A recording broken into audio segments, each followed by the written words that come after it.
Hi, everybody. Michael Babcock here from Cartridge World, McHenry County. Today, I'd like to discuss something that's been coming up quite frequently. Again, is what are the major repair symptoms that suggest a printer replacement is needed? And what I always like to refer to the good old days, printers were manufactured to last forever. I mean, I think we could all agree there's printers out there, 5SIs, HP4s, other printers like that that are still out in the field.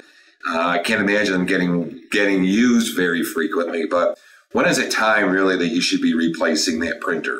Well, in today's market, printers are basically manufactured to last 3 to 4 years on an average. And at that point in time, because they're so inexpensive, it's almost just better just to get rid of them when they start needing repair parts.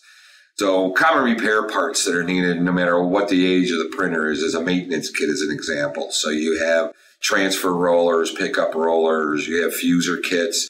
These are items that could be just costing pennies, or isn't it? Matter of fact, as a fuser unit, could run you $150, $250, $350. So certain things that you need to consider when it's time to replace your printer is how old is the printer that you have?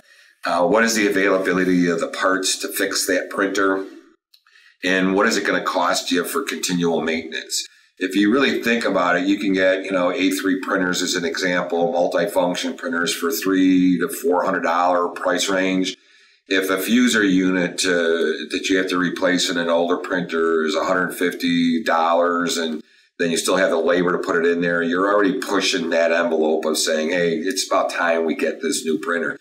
With technology these days, too, it's not necessarily just the printer itself, but obviously it's the consumables. This is a huge area where Cartridge World can play a part, not only in providing our Why Buy a Printer program to get them the printer they're looking for, but put them in a position where they'll have cartridges that'll yield a little bit longer and they're not changing them as frequently as needed, only when needed.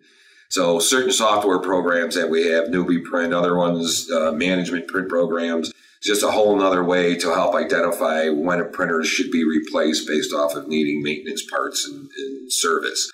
So I hope that helps everybody.